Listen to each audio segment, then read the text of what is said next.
Good morning, comrades. You are listening to WHIV-LP New Orleans 102.3. This is Good Morning Comrade. Get more information about our show at goodmorningcomrade.com. Joining us on the show, we have two guests. We have first returning champion, Jack Reno Sweeney. What is happening, How's it going, Jack? Jeff? Doing well. Cool.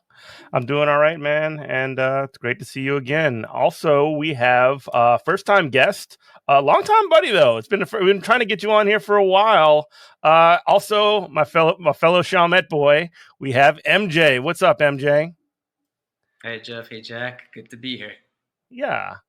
So I wanted to talk to y'all about just sort of the general. So we've been on this show covering what's been going on in Gaza and the sort of aggression that's been taking place by the settled colonial state of Israel for the past several months. I mean, for years, but like we've obviously ramped that conversation up for the past several months. And I wanted to have a conversation with Jack and MJ about this. MJ, you yourself are involved in the grassroots of this kind of stuff, yeah? Yeah, that's correct. So I organize locally and nationally, nationally with the Palestine Solidarity Working Group, formerly of the DSA, but now independent. And also I organize at the local level with a number of groups, comrades, and various coalitions. Great. And we wanted to sort of like, just kind of pick your brain on the sort of the national and the local sort of state of response to genocidal campaign, military campaign that's happening both in Gaza, but also, I mean, the settlers in the West Bank haven't stopped either. I guess as of right now, considering where we've come from, I mean, obviously this is something that goes, the violence did not begin on October 7th, obviously, but like, since then, there was a huge escalation. I guess, can we sort of contextualize what's been going on, specifically, recently?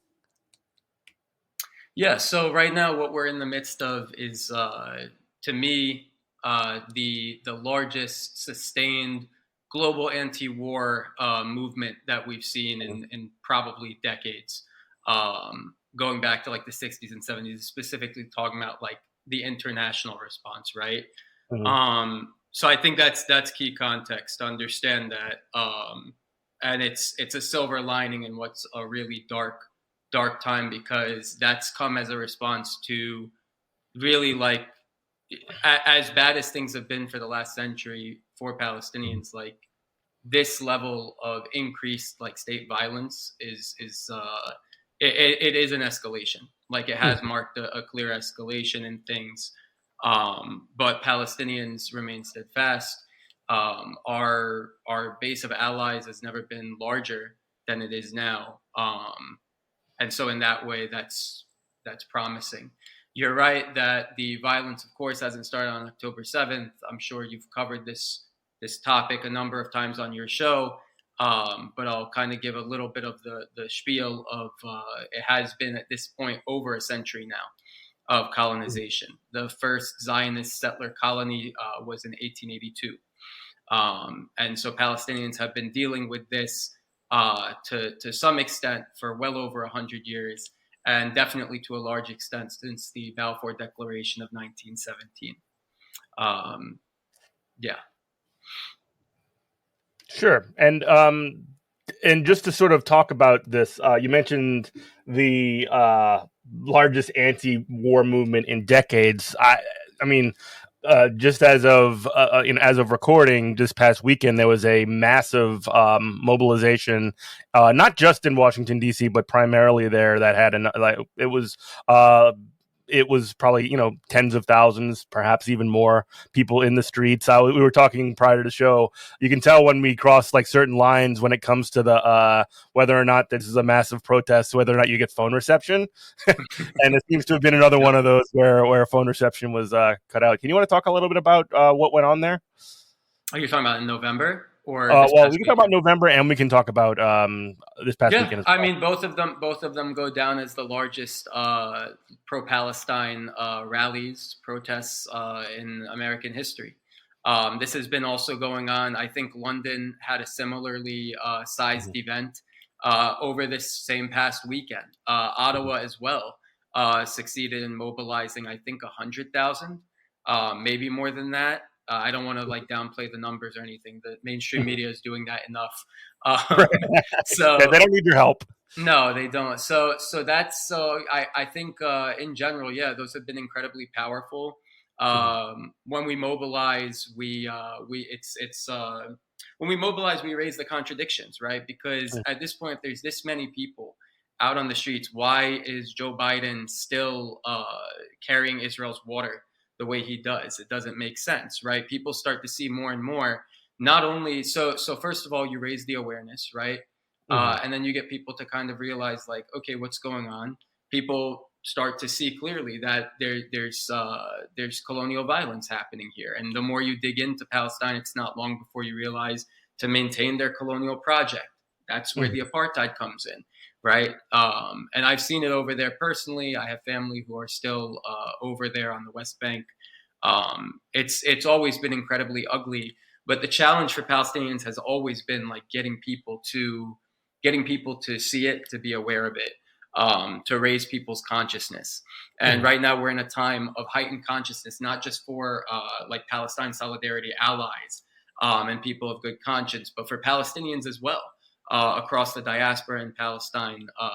Consciousness across the board is being raised, and that's what I think. So those numbers reflect what we know and feel to be happening right now around us, and Mhm. God willing, that's revolution. Yeah. Well, I mean, it was extremely evident to me when I was out at the one in the event in November, where we were able to meet up for the first time in quite some time. But there were so many like regular people that were out in the streets Mm-hmm. in support of the Palestinian people, like just regular, moms and aunts and kids, and just like it was actually a really kind of a beautiful thing. There was a guy that like pulled me to the side and like talked to me for like 30 minutes trying to get me to convert. It was just like, I'm cool, man. It's all But good. people, to be fair, people have been saying like the tashahhud in the street, man. Like this is all Yeah, like more people are Muslims than they realize after this. To be totally. honest, but so I to your point, by the way, of like the beauty of the families, and this is really like it is truly the beauty in this is truly grassroots. Like we don't have to Zionists have to literally pay people to come to their protests, right?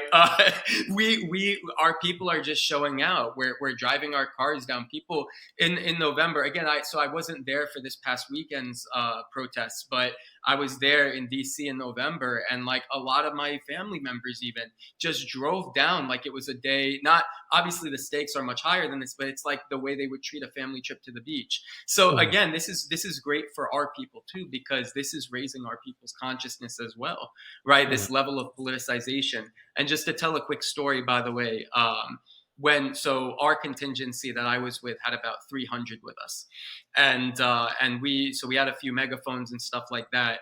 And at one point, and people start, you know how it was, Jeff, like you were out there, like people were just bleeding into each other, right? It Like was different groups, different massive. contingent. It was so massive. It was honestly the one of the most beautiful actions, if not the most beautiful I've ever been to. And so there were two little girls on their uncle, maybe their shoulders, and we got them to do a few chants with us, free Palestine, and it was beautiful, man. It was Yeah, really it was heartwarming. That's the yeah. kind of stuff when we talk about like these struggles, the ongoing struggles that we're all, and presumably your listeners to some extent even, are engaged in. Like these are this is what it's about, is finding love in the revolution, right? Absolutely. For as Beauty much in the struggle. ugliness and as much anger as we all have and need to channel, right? The anger can be good, but also like remembering that that's what it's about, is really just people. And so the fact that it's random aunts, uncles, random people trying to get Jeff to convert to Islam, like this is we're just people at the end of the day, and Palestinians are just people too. Yeah. People want to treat us like we're political props or whatever else, but we're just ordinary people trying to lead, happy and dignified lives, like everyone else. And the world tries to deny us of that, but we continue to resist it. Yeah, for Yeah. our part in New Orleans, we had one of the largest march I've seen since 2020 by far. A few weeks ago, um, I was doing security for it, and it went for blocks, at least 5 blocks. Could have at its height, because we lost people towards the end, probably about like 7 blocks long. So by far the largest protest since 2020. And in addition to that, it's like y'all were saying, it's families, full families together, and uh, there really is beauty in it, especially in a city like New Orleans that proportionally is very Palestinian. I'm getting I'm getting to know my neighbors better. I'm getting to know, I just had a conversation today with one of the guys that works at, the corner store I go to. I was wearing my keffiyeh, and he started a conversation with me and told me about how he was from Ramallah, and we talked. So, I'm growing closer to people I've seen every day around this, and it's been really inspiring to see the way New Orleans has united around our Palestinian community. And like I said, not only are they the largest protest since 2020 that I've seen here, um, I'd say they have surpassed the 2020 protests in consistency. There are multiple events every week, people getting mobilized and becoming accomplished organizers who had never done so before. It's really something to behold. Yeah, and I will say that like there is something, and maybe one of y'all will want to speak to this, but there's really something that connects with like organizers from organizations and groups that allows something about this that allows those groups to connect with community and to bring people out and to get people from not just the people that would sort of identify themselves as politically active, but regular people and normal people, and get them to be out there in the streets and saying that we've had enough. We need to stop the slaughter and the violence. Yeah. Absolutely. It's definitely, you know, it definitely is like a politics of love. Even it sounds cheesy, but even in this like extremely dark moment, you're seeing people show up and support each other in ways that, you know, like I really don't think I've seen anything on this scale before. It's something special, and it's also bleeding over into other aspects of organizing and politics in New Orleans. Like, the Palestinian community has become really involved, for instance, in opposing tax breaks for a Shell headquarters here in New Orleans. It's really having this amazing domino effect, in terms of, it's really people taking their power, and realizing their power. And it's incredible to see, especially in light of how horrible the inciting incidents have been. Yeah, I mean, that sounds to me like a bit of a virtuous cycle of building relationships and connecting with people, and then when you're there, um, when you're there for people in a struggle, there's a relationship that is crafted and built, and that is something that doesn't go away easily. You are listening to WHIV New Orleans 102.3. This is Good Morning Comrade. We have Jack, Reno Sweeney, and MJ on the show. We're talking a little bit about organizing in the context of the resistance to the violence and slaughter and genocide that's happening at the hands of the United States and the Israeli government in Gaza. And we're talking about sort of the organizing aspect of that.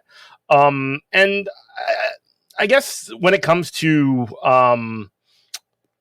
objectives in this, obviously there are the very obvious ones of stopping the slaughter, stopping the violence, stopping the genocide that's taking place. But what are some of the demands that people should be looking at when it comes to Gaza and Palestine generally, just to sort of like bring our audience up to speed on that. Palestinians have always, thank you for asking that, by the way. Palestinians' demands have never changed since I would say really trying to think if it's 100 years or 75 years right now. Definitely Long since time, a very long 1948. time. Let's say since 1948, since the so-called State of Israel's establishment. Hmm. Palestinians' demands have never changed. End the colonial occupation, not just what people call. So people say end the occupation. Sometimes they mean 1967, the 1967 borders, right? They call that the military occupation. End Hmm. all of it. End all of the colonial occupation, and give us our right of return. That's it. Those are the two main ones. And of course, in terms of what are our what are our rights, right? As long as colonial occupation continues, that means all forms of resistance are valid Hmm. as long as colonial occupation. So it's really that simple. It's just, again, it's a matter of, in terms of our demands, like as Palestinian people, it's just a matter of the level of suppression that Palestinians have experienced over the years, particularly in the West, have Hmm. been really egregious from a so-called liberal democratic society, Yeah. a very hypocritical one, obviously. Yeah. Now, I just wanted to kind of push on this particular point. You said that all forms of resistance are valid, and I think that that's something that some liberals might get a little bit sort of ruffled feathers about, because they would view the violence that is done in response to the colonialism that's taking place as the only violence, and not the colonialism itself as itself violence. Yeah, but and that's obviously incorrect. All violence in a situation like that, in a society that's set up as that society is, right, a Mhm. settler colonial society, all violence that occurs precipitates from the settler Mhm. colonial system. Right, So and all of it is in response to a provocation through the settler colonial violence that Palestinians have experienced daily, monthly, yearly, for decades and decades and decades, into a century at this point. yeah, and to kind of push on that a little bit further, like those forms of resistance that are on the table, and the ones that are actually utilized are very often the ones that are weaponized against the movement itself, or anti-colonialism, anti-colonial movements themselves. For example, like, I mean, for the most recent example, I mean, there's just this. Whenever someone talks in the context of, well, it's been prior to October 7th, but now, especially, anytime anybody talks about what Israel's doing, and have killed over 30,000 civilians in Gaza, since October 7th, since their retaliation. I use scare quotes with my fingers, but like You that. could That's say sort of, counter offensive, but yeah. yeah, whatever. The language, I guess, is not so much important to me, but I can understand how it is important, how it could be important. But my point is that that that whenever you start to talk about what Israel is doing, he's like, do you condemn Hamas, or do you You gotta say denounce Hamas. the yeah, Hamas. Hamas? I don't know where they got that. It's a different letter in Arabic. It's I Hamas. don't Ha, know. ha. And then Kha is Kha. They're different letters completely. Just say Hamas if you can't say the Ha. I don't get it. But my point is, my point is that, like, I mean, whatever you feel about the actions that are being taken, they're not happening in an isolation. They're not happening in a vacuum. They're happening in the context of this 100 years of colonialism, and as And such, not I only mean, that, and people, what you'll get sometimes too is you'll get liberals like who will try to be more enlightened and will be like, mhm. well, you know, of course they're taking revenge and acting savagely. Like, look at how they've been treated Oh for, my, let's say they say for a century, right? And they'll own that, so they'll own what we've been through, but still not grant us our full humanity. And that, like Palestinians think, right, about these things. Palestinians experience a context mhm, that people who aren't Palestinian, especially white liberals in the West, are not experiencing, and so could never, they can't relate on it. They don't mhm, understand in that way.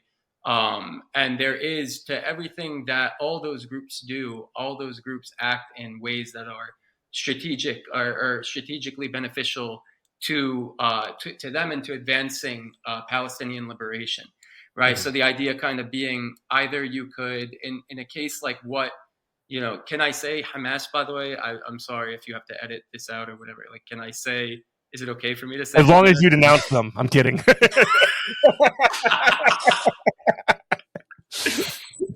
Okay. So anyway, because I never know. Honestly, it's You're really good. You're sad. good. Some people treat it like they have to say hummus or all these words. So Hummus. now I I lost can my go train. for some hummus right now.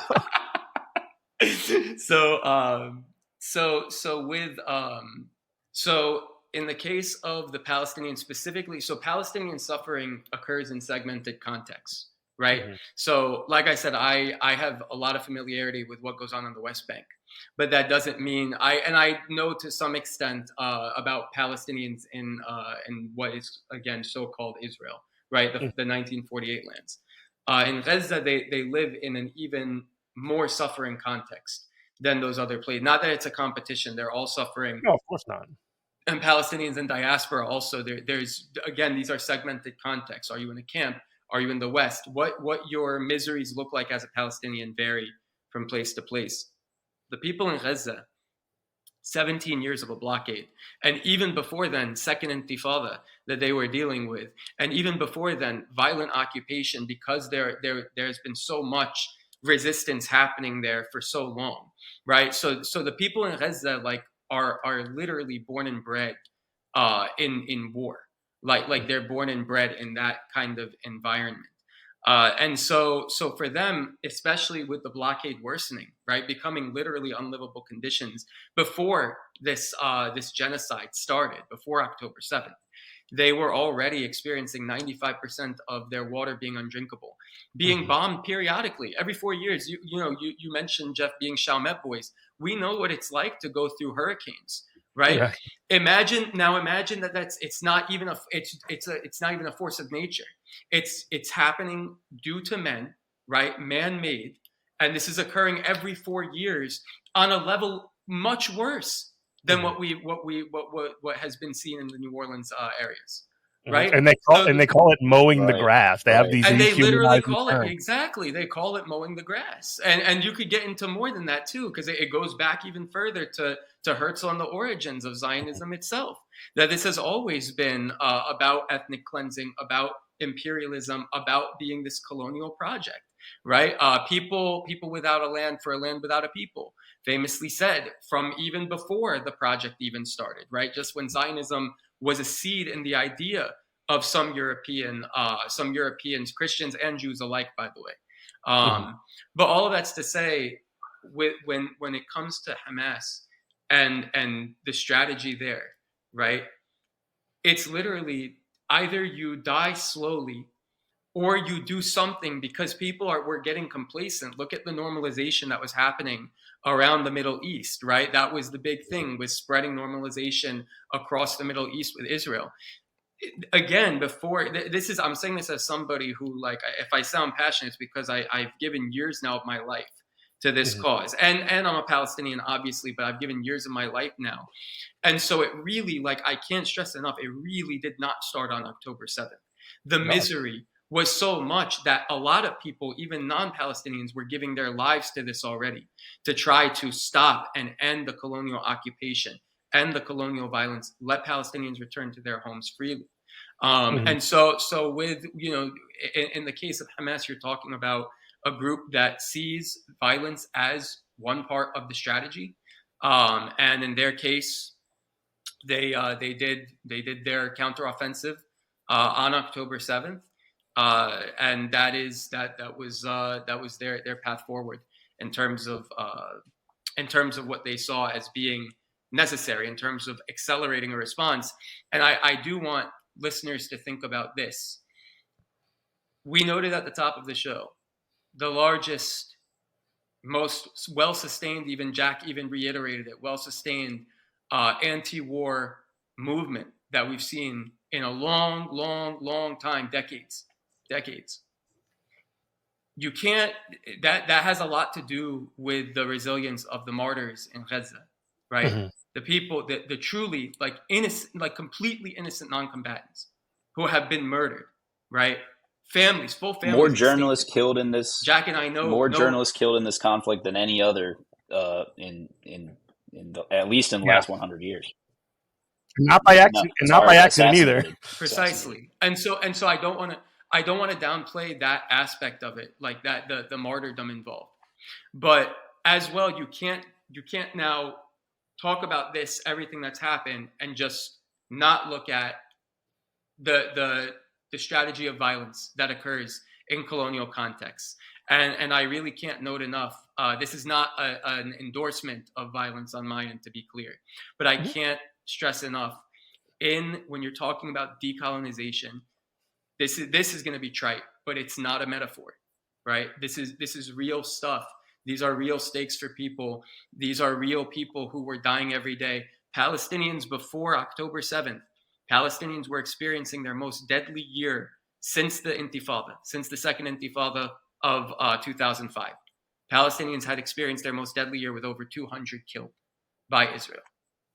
So when we say counteroffensive, we really mean, this is not like, I know, Jeff, you were saying like the words don't matter too much, but sometimes the words, no, I know, I respect it. Like just sometimes the words do actually matter, and understanding to its core what we mean by counteroffensive, right? To its core, what it means to not condemn, right? Hamas, or any version of it, right? To not condemn the resistance, and to state what is not just correct under international law, which is, I'll say this way, that's the rules Westerners created. Okay, so even by Westerners' own made-up, created rules, as they continue to abuse indigenous peoples everywhere, right? Not only that, but morally, it's what's right. Morally, it's what's correct. So it's, yeah. And I didn't mean to minimize what you were saying in terms of the language part of it. I do understand that is important as well. Just wanted to be clear on that. Jack, to touch real quick on the whole, do you condemn Hamas question? I think we actually talked about a kind of similar dynamic when I was first on the show to talk about the invasion of Ukraine and the emerging war in Europe. When you are a resident of a country like the United States, like, not that anyone should have to condemn anybody to have an opinion on something. My opinion on what Hamas does, what Russia does, is irrelevant. It absolutely has no impact on the conflict at hand. What I do, at least theoretically, have an impact on is the actions of my own government. And I know what the actions of my government, what my government is doing, is wrong. Just simple math. I think we're at 24,000 people killed, and with weapons produced in the United States, supplied, paid for by the United States, white phosphorus made in Arkansas and Pine Bluff.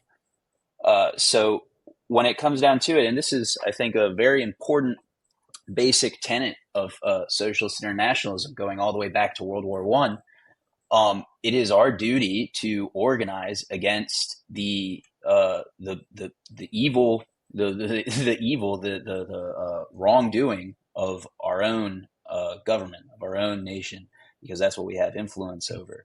I think it's obviously cynical when people ask you to condemn Hamas or condemn Russia or whoever. They don't really care.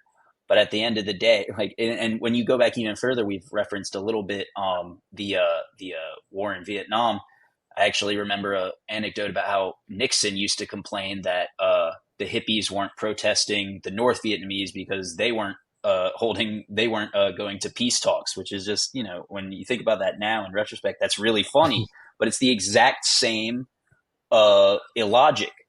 Why would I protest Russia or Hamas or the North Vietnamese from my home here in the United States when I know that my government is doing things in my name with money I pay them in taxes to do bad things around the whole world. That's what I have influence over, so that's what I'm going to speak on. Yeah.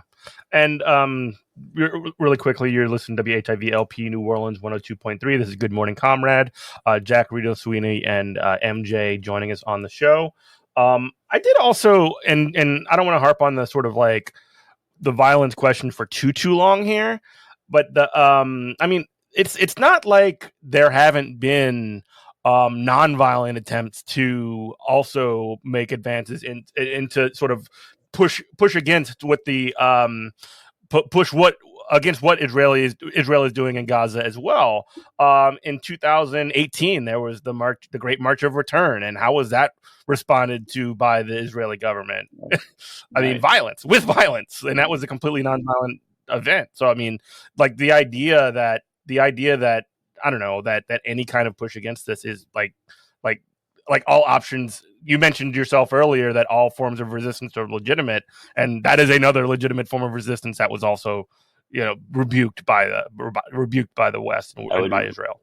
100%. Palestinians regularly engage in boycotts, regularly engage in general strikes. Yeah. BDS is peaceful. Right.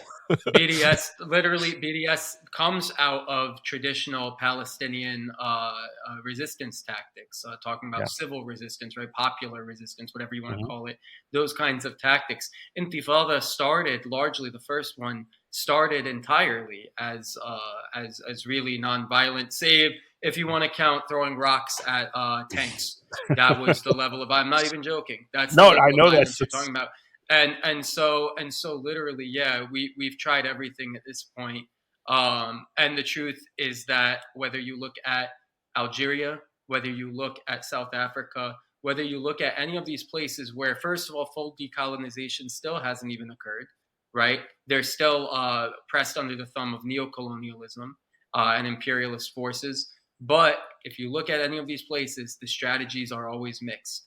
Violence or nonviolence are both one part. They're one side of the same coin. Right. At the end of the day, when talking about decolonial struggles. Yeah, I mean, you mentioned South Africa. Well, speaking of Algeria, reminds me of I really would encourage folks to go back and read their Frantz Fanon, particularly "Wretched of the Earth." It's I read it for the first time shortly before this phase of the oppression of Palestine, and having read it just before,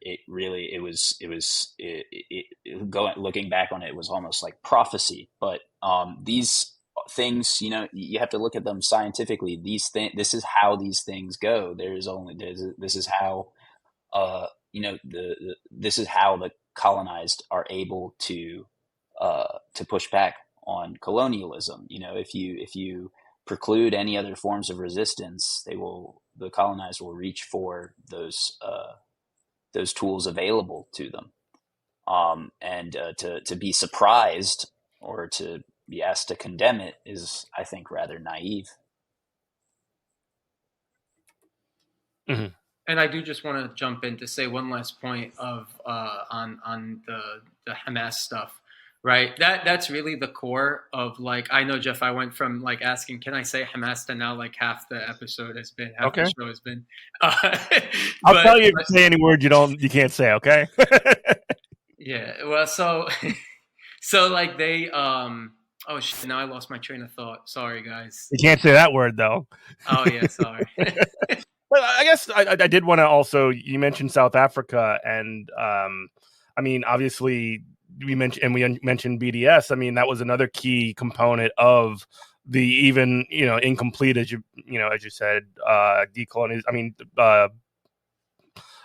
anti-apartheid movement in South Africa as well. So it's like, not only is it traditional in terms of Palestinian resistance, but it's also just anti-apartheid. It's like anti-apartheid 101. And I mean, it seems like a million years ago at this point, but I remember when anti-BDS resolutions were coming up in various state and city legislatures. BDS itself was framed as a kind of violence, as a kind of as even being anti-Semitic, which is also not doing consumerism in America. Not doing consumerism in America, to be fair, is kind of a type of violence. Consumerism is the American religion. So yeah, it is. Yeah. Yeah. But no, like I say that obviously clearly in jest, but like the way the logic that is sort of like rolled out against that, like, or like the idea that BDS is anti-Semitic or anything like that is just so, like, it flies in the face of what is essentially just like the do you denounce Hamas or whatever, or you're supporting Hamas by supporting Palestinian movement. It's literally just the same exact sort of propaganda that's been in place for, I mean, all of our lifetimes, and for as long as this this apartheid state has been in place. And also, I don't know, we can get into the sort of like larger imperial implications of it, but it's like one of those sorts of things where it's designed to shut down debate, shut down discussion, and end any kind of demagogue the issue, essentially. And that's even the goal when it comes down to these like media pundits who like continually ask like condemn Hamas, condemn BDS, right? That at the end of the day, what they're trying to get you to do either way is to condemn resistance. That's what they're trying to get you to do either way. That's the undertones, and they're not deep undertones, but that's like what lies right beneath the surface of the question. But the questions are asked in such a bad faith way that it's hard to move off of them, right? Without coming across as you endorse, whatever it is they're trying to smear you as endorsing. Yeah. And it's actually like, I don't know, and I'm not Jewish, like by, I'm not Jewish, but like the idea that like the connecting of the state of Israel and like the idea that is the entirety of Jewish people is, I mean, that doesn't sit right with me. There's a ton of anti-Zionist Jews out there, many of them that are leading the resistance to a lot of what's going on. There's a lot of great anti-Zionist Jewish comrades out there.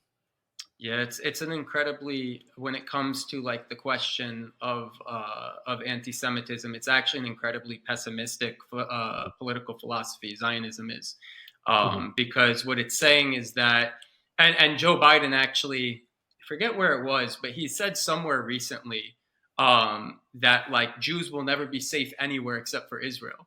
It's like, well, if you like. What? Like you do you know how many Jewish people you have in the United States? Are you? How many are in New York City? Yeah, just in New York City. There are more Jews living in the United States than in Israel.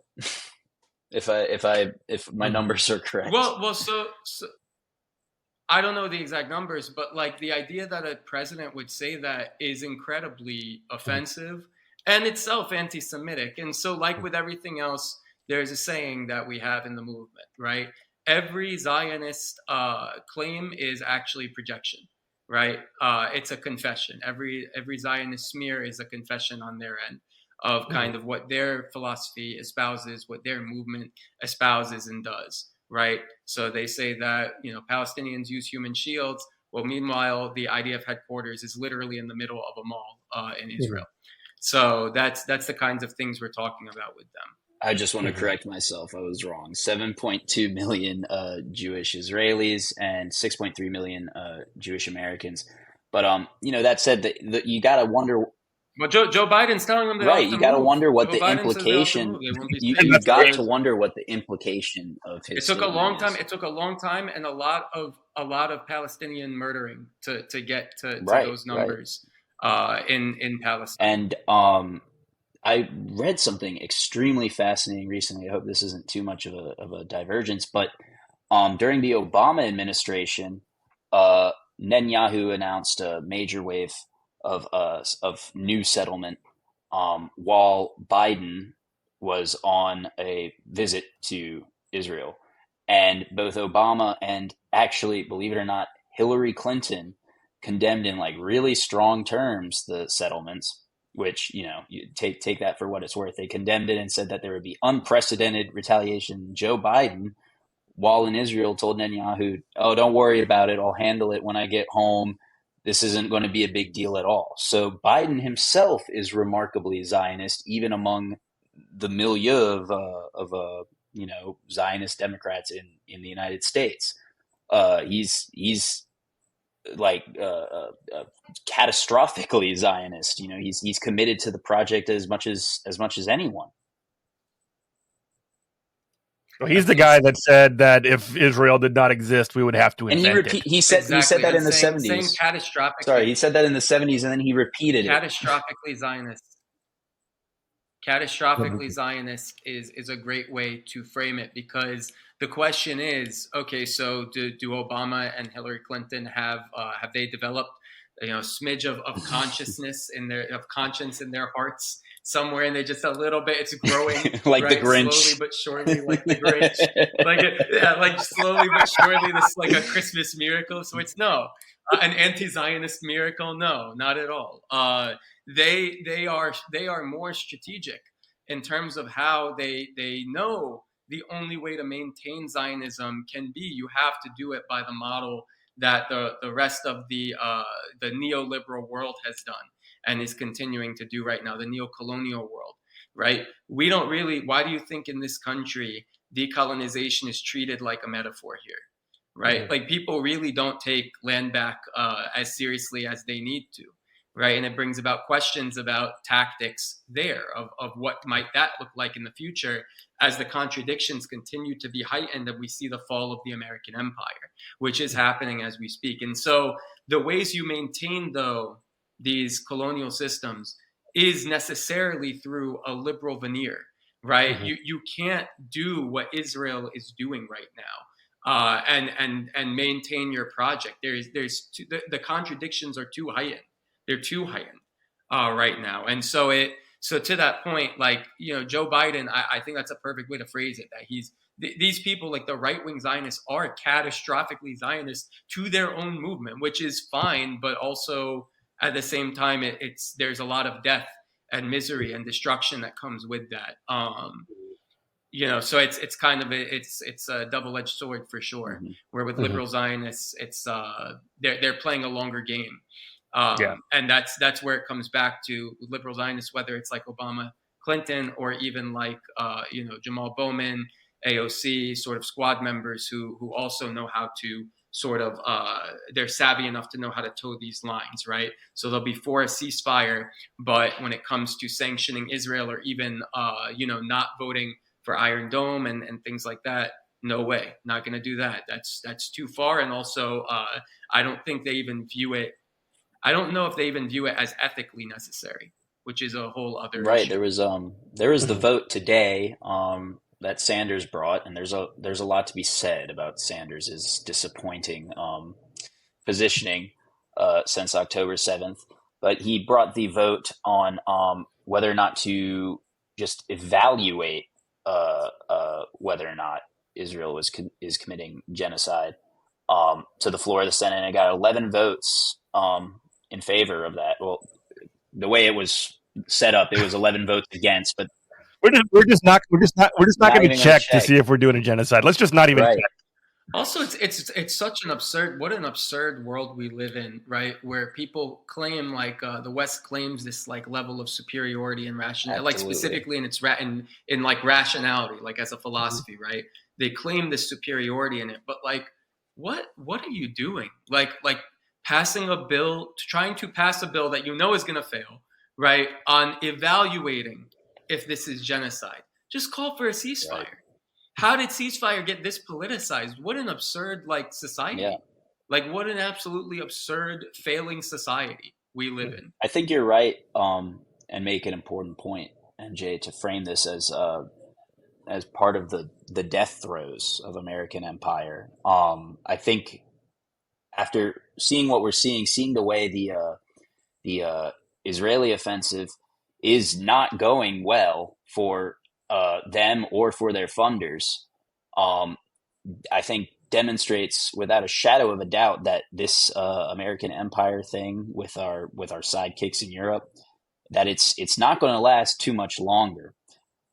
It is an absolute tragedy and I think an eternal shame on everyone involved, every decision maker involved, that it's taking tens of thousands of dead Palestinians for us to realize that the empire is dying and that we should be retreating from the world stage in that way. But it is demonstrably true that, you know, the United States cannot project its power the way it did even a few decades ago.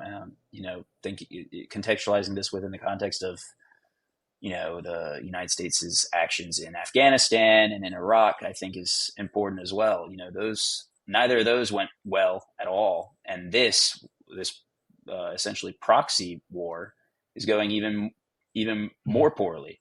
So yeah, The U.S. can't even keep up the kayfabe. right, They can't even keep up the exactly. kayfabe. They can't even keep up the idea that like, oh, the U.S. is in charge here. And I mean, like, obviously, like the Biden administration agrees with everything that the Israeli government is doing, but like when he does his little like, no, no, no, I'm wagging my Well, that finger makes at me you, like more the mad optics of than that, anything. the kayfabe of that, of like Israel just being like f off, is just like you can't even keep the like the supposed line of power here in order. Like that is actually kind of shocking to me. Yeah, the thing that irritates me more than anything, when it comes to like rhetoric from the Biden administration, is when you see those leaks from the administration that Biden's really upset with Netanyahu and he hasn't spoken to him in weeks, and he's saying that the time's running out, and but also simultaneously in more public forums, um, Very, very bad. and in more public forums, also saying that that pretending that the U.S. has no influence on Israel's decision making here, which is just so demonstrably Yeah. false. The anecdote about Ronald Reagan making a call to the prime minister of Israel during their war on Lebanon and saying "cut it out" is better evidence than anything, and also goes to show really how, again, to reuse the phrase, catastrophically Zionist uh, Biden is, even in comparison to boogeymen of our past like Reagan. It is kayfabe. It's all BS. And Mhm. the United States could put a stop to it immediately, and is actively choosing not to, and is thereby extremely complicit in genocide, as complicit as the state of Israel. Mhm. Yeah. I mean, yeah, just the fact that this is allowed to continue at the even at the great tremendous like domestic political expense of the Biden administration itself. Like since the October 7th, Joe Biden's personal like approval rating has tanked. He's now polling at like 33%, and like the expect and there's no sort of like I saw a poll somewhere, just to quickly interject, a poll uh-huh. somewhere where among Arab Americans he's polling at like 19, which That's is wild. insane. Like in terms of That's He was favorability. talking about making Yeah. a visit to and Michigan, and apparently no one's even taking his calls. He can't find anyone willing to, in the Arab American community, willing to meet with him in Michigan, which Michigan could decide the next they'll run him election. out of town on a rail. Yeah, Mm-hmm. It and makes you and wonder. It makes you wonder. Not to interject, Jeff, but no, it you're makes good. me wonder at least if they know the end is near. Even of like the days of the U.S. being like able to do absolutely whatever it wants. A lot of these people are gonna die in like tomorrow or Mm-hmm. 10 years tops, 20 years tops, right? Like Mm-hmm. 20 is probably too much even for the ones, right? Like people like Joe Biden and stuff. So Unless they have the is it really good is adrenochrome. it just like is it looting at this point? Like wait, what did you say, Jeff? Unless they have like the really good adrenochrome, Yeah. they like taking the children's blood Children's, and just yeah, yeah. injecting it to I mean, it's themselves. not. Well, now you're just becoming a QAnon show now. So that's where inevitably this goes. The left conspiracy pipeline. So like it.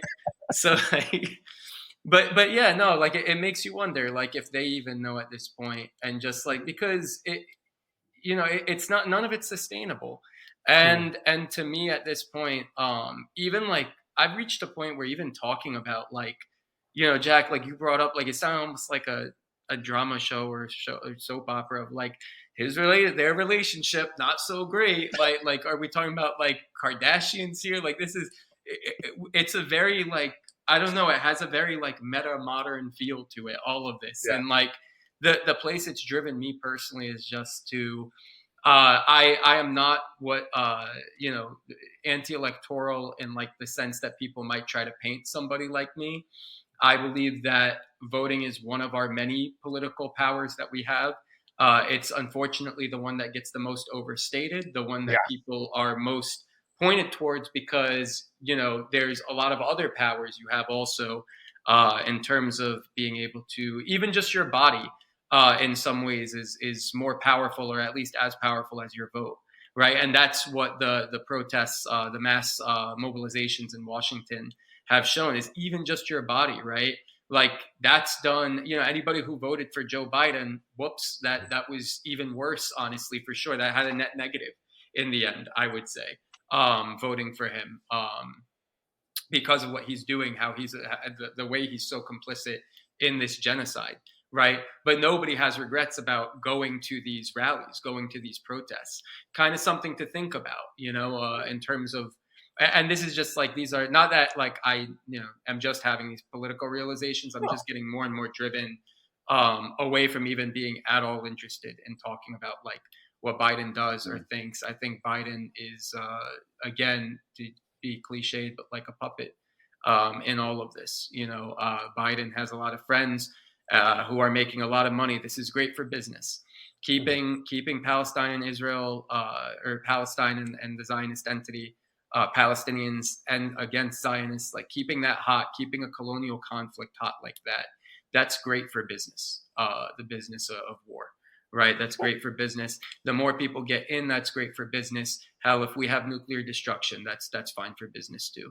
And these are things that I hope genuinely. I'm obviously awake to it because of my positionality in the society, right? So I'm awake to these things, and I know where I'm committing the rest of my life to. But I hope, you know, even people who are supposedly more positionally safe, white Americans, you know, I hope that eventually, like, this has to be recognized, right? Like the material conditions of what we're living in and where things are going. People need to recognize it, because it's just going to get uglier, and we're not even talking about the not even looming climate crisis anymore. Like it's here, you know. That's just a cherry on top. Just to kind of like move it forward, we have about 5 minutes left. I did want to maybe even um kind of talk about this in the context of left organizations, the way that they have sort of engaged with this issue since October 7th, and also like the issue of Palestine solidarity as a potential way to unite left organizations and unite or potentially, if not unite them, then identify which ones are worthy of engaging with and which ones are worthy of just kind of like moving along from. Jack, you want to take that, or you want me to go first I on can it? I can start. You know, I'll speak to the local context here in New Orleans. I've never seen, you know, events, actions with more sign-ons than this. You know, we were real proud back in, I guess it was February 21, for about the coalition anti-war action during the just before the invasion of Ukraine, which was four socialist organizations. The that the what we're seeing now, We talked about it on the right, show. right. What we're seeing now really blows that out of the water, and the sophistication of that coalition work. I think people are working together quite well here in New Orleans, and the connections between socialist organizations and you know, and Palestinian organizations, Muslim organizations, student organizations have grown stronger over the months, and you know, I think it speaks to the sophistication um, of where the left is at compared to 2020, which I think the left really missed the boat on the George Floyd uprisings to a certain extent. You Mm. know, and I think part of that is that it's far more difficult for certain liberal elements to co-opt uh, this moment than it was in 2020. I think that's a small element. But all that is to say, I've been, you know, very impressed with what I've seen locally in terms of coalition work and the ability of organizers to work together and to do so in such a way that they're actually connected to active community organizations that don't come from that explicitly left wing or socialist background. MJ? Yeah, I think so. I have a lot of thoughts on this. I'm very optimistic about definitely how things have gone, and as well as where things are going. I do think this is more this moment for many reasons. Some I can get into, some I really would prefer not to. Is harder to co-opt. Um, I want to put first and foremost the organization of Palestinians during this moment as one of the main reasons why this moment, specifically Palestinians in the grassroots, why this moment is difficult for the forces who would be interested in co-opting this to co-opt it. We'll see where that goes over time, right, as things progress.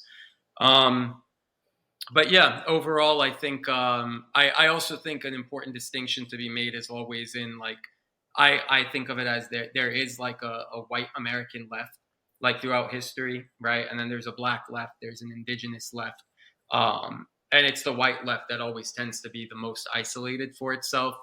Um, I think that right now in this moment in time, something key to keep in mind. I'll try to end. I want to end on a positive note here, right? So something to keep in mind is in terms of things you can control, right? Like a lot of organizations right now are with Palestinians because it's in their interest to be with Palestinians, right? Maybe they still don't see anti-Zionism, like something I've dealt with a lot, organizing in like socialist spaces on the issue of Palestine. It's like that. Well, why are you focused so much on this singular issue? I think people are finally starting to see. I mean, it took them seeing us, putting hundreds of thousands in the street, but the pieces were always there for it. And not only that, but the mobilization was always happening around it. The level of mobilization, you just had to kind of look and be open to it. But theoretically, Palestinian intersects on racism, anti-racism, anti-colonialism, anti-imperialism. Palestine is about climate justice. Palestine is about queer liberation.